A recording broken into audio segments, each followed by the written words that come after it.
Halo, assalamualaikum warahmatullahi wabarakatuh. Semangat pagi semuanya. Oke, untuk hari ini kita akan membahas tentang soal pemantapan PSTS IPA kelas 8 ya.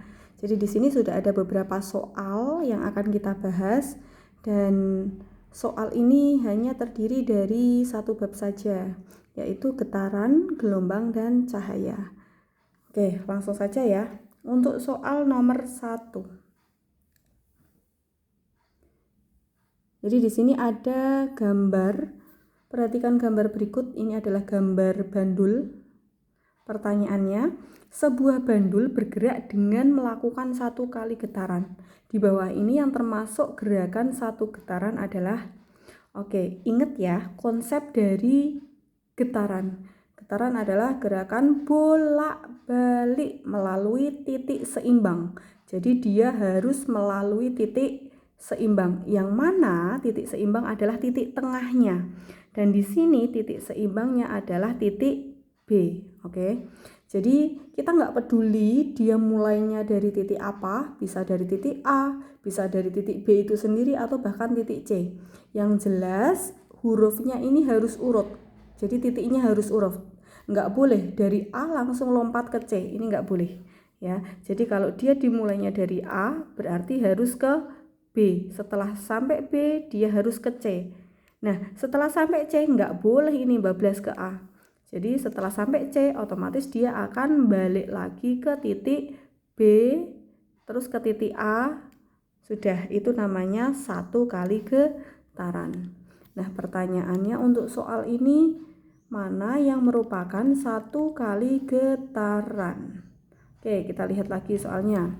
Dari C ke B ke A, berarti gerakannya gini. Dari C ke B ke A. Oke ya. Di sini kita lihat satu-satu dulu. Dari C ke B ke A, ini ada berapa getaran? Ingat, setiap lompatan itu berarti ada 1/4 getaran alias 1/4 getaran ya untuk satu lompatannya. Jadi kalau dari A ke B saja ini baru 1/4 getaran. B ke C saja juga 1/4 getaran. Artinya kalau dari A sampai C ini baru setengah getaran. Atau bisa kita katakan kalau satu lompatan itu berarti 1/4 getaran, kalau 2 lompatan itu berarti setengah getaran. Nah selanjutnya dari B ke A ke B ke C ke B, atau kita bisa pakai cara gini untuk menentukan ada berapa jumlah getaran. Kita lihat ada berapa lompatan, 1, 2, 3, 4. Ada 4 lompatan. Dikalikan perlompatannya adalah 1/4. Berarti 4 dikali 1/4 sama dengan 1 kan? Nah berarti B, A, B, C, B ini ada 1 getaran. Berarti jawabannya yang B. Tapi kita lihat juga untuk yang C dan D. C, B, A, B. C, B, A, B. Ini kalau kita lihat 1, 2, 3. Ingat ya, yang dilihat adalah lompatannya, bukan jumlah hurufnya. Ini ada 3 lompatan dikalikan setiap lompatannya adalah 1/4. Berarti untuk yang option C di sini ada 3/4 getaran. Nah, sedangkan untuk yang D karena hanya 1 lompatan berarti ini 1/4 getaran. Bisa dipahami ya? Oke, berarti jawabannya yang B. Selanjutnya ke nomor 2. Oke, sebelum kita membahas tentang soal-soal ini, di sini sebaiknya kalian sudah paham dulu tentang rumus-rumus apa saja yang ada pada materi getaran dan gelombang ya. Jadi kita langsung ke pembahasan soal. Nomor 2, sebuah benda melakukan getaran dengan periode 2 detik. Oke, perhatikan di sini yang diketahui adalah periode. Periode disimbolkan dengan T besar ya. Terus pertanyaannya, berapa frekuensinya? Frekuensi F. Nah, masih ingat kan? Apa hubungan antara F dan T, periode dan frekuensi? Hubungannya apa? Oke. Jangan lupa ya, frekuensi dan periode itu berbanding terbalik. Jadi tinggal diseper saja. Jadi karena ini yang ditanyakan frekuensi, berarti frekuensi adalah 1/T. Yang mana 1 tetap 1 karena 1 itu konstanta. Jadi nggak bakal diubah menjadi angka 2, 3 atau yang lainnya ya. Nah, T di sini adalah periode yang diketahui di soal tadi 2. Berarti untuk frekuensinya adalah 1/2. Kita lihat di option nggak ada 1/2. Adanya desimal ya, jadi nggak ada pecahan. Itu artinya kita harus mengubah 1/2 itu nama lainnya berapa. Nah, di sini Bulia harapkan kalian sudah paham cara merubah desimal ke pecahan atau pecahan ke desimal ya. 1/2 itu berarti 0,5. Oke, tapi Bulia juga mau bahas nih, siapa tahu di antara kalian masih ada yang bingung bagaimana sih cara mengubah dari pecahan menjadi desimal. Oke, tak bahas ya. Jadi kalian cukup menggunakan porogapit. Nah, jadi 1/2 itu kan artinya 1 dibagi 2. 1 dibagi 2 kan kurang ya, nggak cukup. Berarti kita tambahi 0, di sini kita tambahi 0, kalau sudah lanjutkan 10 dibagi 2 5 ya, 5 kali 2 10 berarti habis ya. Oke, berarti nama lain dari 1/2 adalah 0,5. Oke, bisa dipahami ya. Oke, sekarang kita lanjut ke soal nomor 3. Nah, sebuah benda bergetar 10 kali. Oke, bendanya bergetar 10 kali. Berarti 10 kali ini sebagai ya N-nya ya, N kecil. Dalam 5 detik. 5 detik itu artinya ini time-nya atau waktunya. Berarti ini T kecil. Nah, pertanyaannya berapa periodenya? Ingat ya, periode adalah T besar. Periodenya berapa nih? Gitu. Masih ingat ya?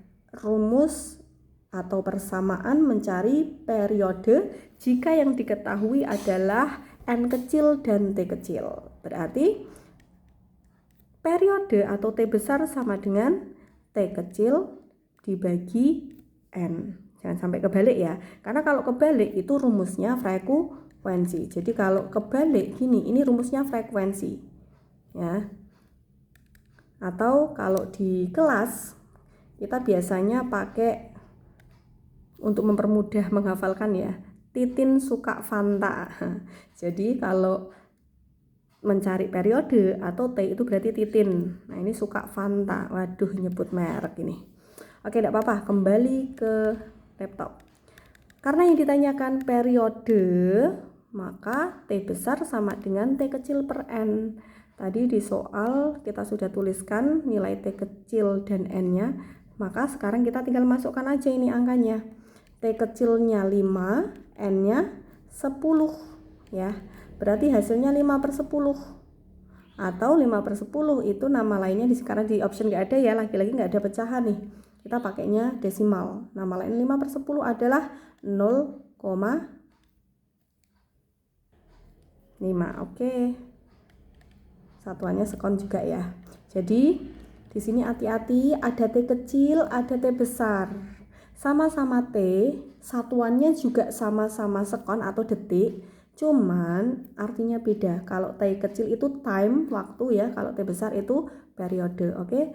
Jadi di sini jawabannya yang C. Gimana nih? Bener nggak jawaban kalian? Oke, pasti bener dong. Sekarang kita lanjut ke nomor 4. Kita buktikan lagi apakah jawaban kalian betul untuk soal nomor 4. Kita cek. Jika suatu benda memiliki frekuensi, ingat ya, frekuensi. Berarti di sini yang diketahui adalah F. Oke. Pertanyaannya, berapa jumlah getaran? Oke, jumlah getaran berarti yang ditanyain ini adalah nilai iya, N-nya ya yang ditanya ya. Oke, pertanyaannya berapa jumlah getarannya jika 10 detik. Berarti di sini 10 detik yang dimaksud adalah iya, time-nya. Oke. Meskipun kita nggak membaca semua soalnya, tapi kalau kita sudah melihat satuannya, kita pasti langsung paham. Oh, hertz ini berarti frekuensi, detik berarti ini waktunya. Oke, pertanyaannya berapa jumlah getarannya atau N-nya? Nah, kita pakai rumus yang mana nih? Oke, kalau kita lihat dari yang diketahui dan yang ditanya, ada F, ada N, ada T. Oke, dengan menggunakan persamaan Titin suka Fanta, nah, Fanta ya kan, berarti kita pakai F sama dengan N per T. Oke, tapi yang ditanyakan bukan F-nya. Nah, untuk meminimalisir kesalahan, karena kadang itu masih ada yang bingung nih, kalau yang ditanyakan F itu sama dengan N per T, berarti kalau yang ditanyain N itu apa rumusnya? Masih ada yang jawab T per F atau F per T atau F kali T. Nah, untuk memudahkan kita dalam menyelesaikan soal ini, seperti biasa, untuk amannya kita menggunakan segitiga ajaib. Oke ya, kita gunakan segitiga ajaib nih di sini. Oke, untuk segitiga ajaibnya kita masukkan N di atas, T di bawah. Berarti kalau kita masukkan ke sini, ini untuk N, ini untuk T. Sisanya untuk F. Nah, jadi kalau yang ditanyakan N-nya, rumusnya apa nih? Berarti N sama dengan F dikali T. Oke ya, dikali ya, bukan dibagi. Kita masukkan ke persamaan bahwa N adalah F dikali T.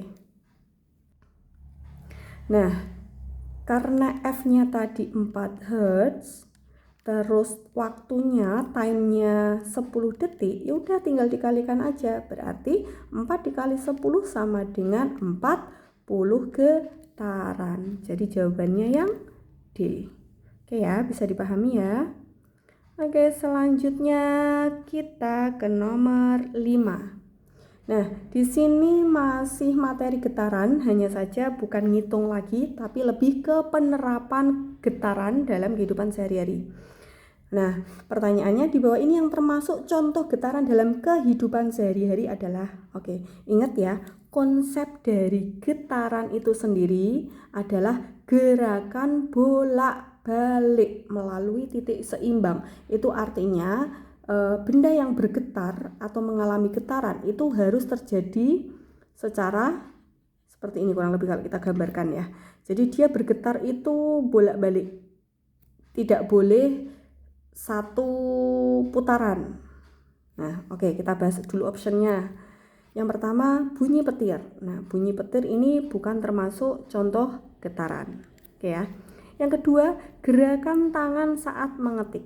Oke, coba kalian ingat-ingat atau mungkin kalian bisa melihat posisi tangan kalian ketika mengetik, bagaimana jarinya.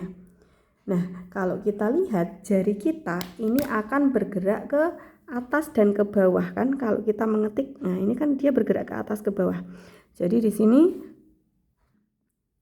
ada gerakan bolak-balik atau gerakan ke atas ke bawah melalui titik seimbang. Berarti untuk option B ini betul ya. Tapi kita lihat dulu untuk option yang C. Gerakan jarum jam yang terus berputar. Oke, di sini hati-hati ya guys. Kalau soal jam ada dua. Apakah yang bergerak itu jarum jamnya atau kasus pada ini pendulum jam yang biasanya bunyi itu ya, lonceng jamnya ya. Nah, kalau lonceng jamnya itu kan berarti seperti bandul. Tapi kalau jarum yang dimaksud adalah jarum jam, ini berarti dia bergeraknya muter dan itu bukan getaran. Oke ya. Sedangkan untuk yang D, gerakan motor mobil yang berjalan di jalan raya. Nah, kalau kita amati motor dan mobil yang bergerak itu kan semuanya maju, ya kan? Kecuali motor dan mobilnya adalah odong-odong. Nah, kalau kalian amati anak kecil yang sedang main odong-odong itu kan motor mobilnya kan tetap di tempat ya. Hanya saja dia mungkin akan berayun ke atas ke bawah atau mungkin maju mundur. Nah, kalau kasusnya pada odong-odong itu termasuk getaran. Tapi kalau motor mobil yang ada di jalan raya ini bukan getaran. Jadi banyak contoh yang serupa tapi tak sama, makanya kita harus teliti. Oke ya guys ya. Jadi di sini jawaban yang tepat adalah yang B. Oke, nggak terasa nih sudah dapat 5 soal. Masih semangat ya? Oke, semangat dong. Oke, sekarang kita lanjut ke nomor 6. Nah, untuk soal nomor 6 nih, diketahui sebuah penggaris. Jadi di sini ada sebuah penggaris yang digetarkan, ya, digetarkan dari titik A ke B ke C ke B ke A dan seterusnya. Nah, tapi di sini soalnya jika jarak dari A ke C 20 cm, pertanyaannya maka besarnya amplitudo berapa? Oke guys, diingat-ingat ya. Amplitudo adalah jarak atau simpangan terjauh dari titik seimbang. Ini berlaku tidak hanya pada bandul tapi juga pada penggaris maupun pegas. Konsepnya sama ya. Di sini tak gambarkan lagi, ini ada penggaris. Ini titik A, ini titik B, ini titik C. Di sini kalau kita lihat titik seimbangannya itu ada di titik B atau titik diam. Ya. Nah, yang namanya amplitudo itu jarak dari titik B ke C. Ini amplitudo atau B ke A. Ini satu amplitudonya. Jadi kalau di soal diketahui jarak dari A ke C kok 20, berarti amplitudonya berapa? Ya, betul sekali. Jadi amplitudonya separuhnya dong atau setengahnya dong. Kalau A ke C 20 berarti amplitudonya adalah 10 gitu ya. Makanya di soal ini gampang banget. Tapi kalau kalian nggak teliti bisa saja kalian kejebak gitu ya.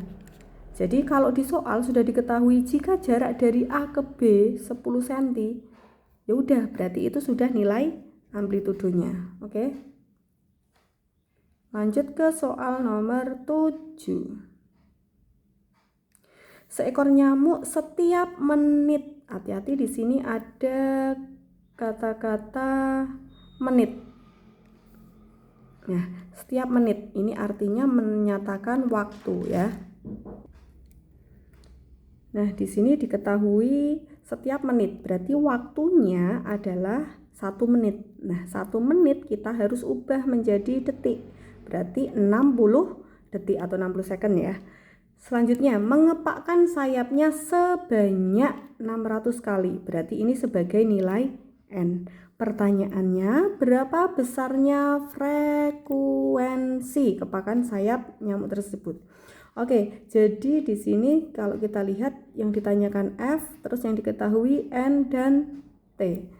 Maka di sini kita bisa pakai rumus Fanta, ya kan? N per T, di mana N-nya 600 dan waktu atau time-nya 60. Berarti 600 dibagi 60 adalah 10 Hz. Berarti jawabannya yang B. Oke, selanjutnya kita ke nomor 8. Ini nggak ngitung, jadi kita bisa lebih cepat di sini. Di bawah ini yang termasuk contoh gelombang elektromagnetik. Nah, untuk menghafal dan mengingat materi ini, Bulia punya singkatan sendiri. Oke, tapi karena ini lagi ada adzan, maka ini tak skip dulu. Nanti kita lanjutkan di part 2. Oke. Jadi untuk soal-soal berikutnya nanti tak bahas di video yang lain. Jadi ini kita sampai nomor 8 dulu. Oke ya. Oke, untuk soal-soal selanjutnya bisa kalian coba dulu.